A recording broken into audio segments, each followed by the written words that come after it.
What makes a JRPG? Well, it's the friends you make along the way. Corny, I know, right? But it's the truth, isn't it?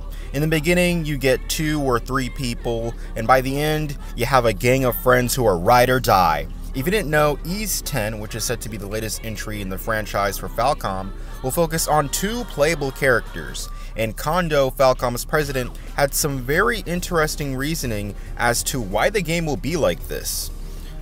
What if the player wasn't actually using the other 3 or 4 other characters that you get over the course of the game? What if they were sticking to only the initial characters?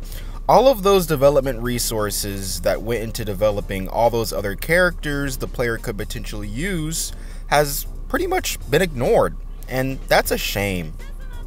What if instead we took our limited resources and rather than develop all of these characters the player may or may not use, put that energy into developing 2 characters? All of the animations, all of the skills, all of the motions for those 2 characters, all of the intricate things that we can do to focus effort on just those 2 characters rather than a party. And we get a response from the person interviewing him. That's what happens when you have an accountant in charge of the game. Well, it's really a logical way of thinking, right? That's Kondo's response. And you know, it really is.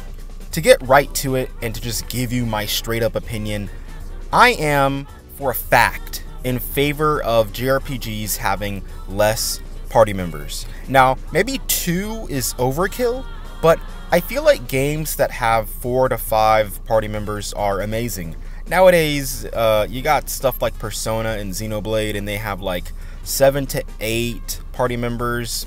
Lord forbid you're playing a Trails of Cold Steel game. Now, more playable characters or party members doesn't necessarily mean a bad game. I love the games previously mentioned. It's just that, like Kondo said, the less playable characters you have, the more energy you can put into developing each individual one. Not only in terms of the animations and the other stuff he mentioned, but also the writing quality of those characters as well. Trails from Zero is an amazing example of this. 4 party members, the whole game.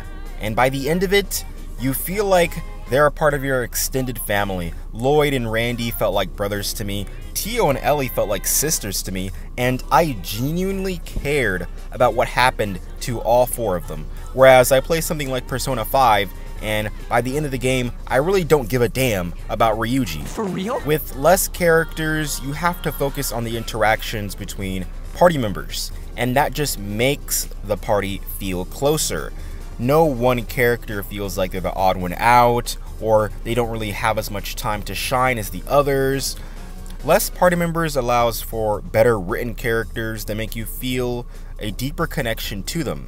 In the time we live in now, JRPG parties have seemed to only have grown. I mean, all it takes is a comparison of Dragon Quest VIII to Dragon Quest XI, with the DQ8 having 4 in the original PS2 version, and DQ11 having 8. Hell, even when they re-released DQ8 for the 3DS, what did they do? Add more party members. To repeat myself again, more playable characters or more playable party members doesn't mean that it's a worse game. In fact, they provide opportunities to the player, freedom you could say, as opposed to being stuck with the same 4 characters for 70 hours plus. You know, I could continue playing devil's advocate and say an amount of 7 to 8 party members allows you to experience a wider variety of lifestyles from the world the video game is trying to present, or the fact that they can allow for the game mechanically to just straight up be more fun. I think we can all agree that Fire Emblem would not be nearly as enjoyable if you were only playing with 4 units. At the end of the day, each have their benefits and drawbacks, but I'd prefer less party members over more, and that's just me. But to end the topic back on Ys, I appreciate the fact that in an era where JRPGs seem to have more and more party members, they are downsizing. They are taking that more, logical way of thinking.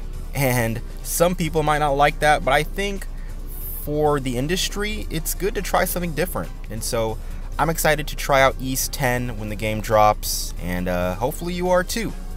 Thank you guys so much for watching this one, and I'll catch you in the next video. Peace, boys.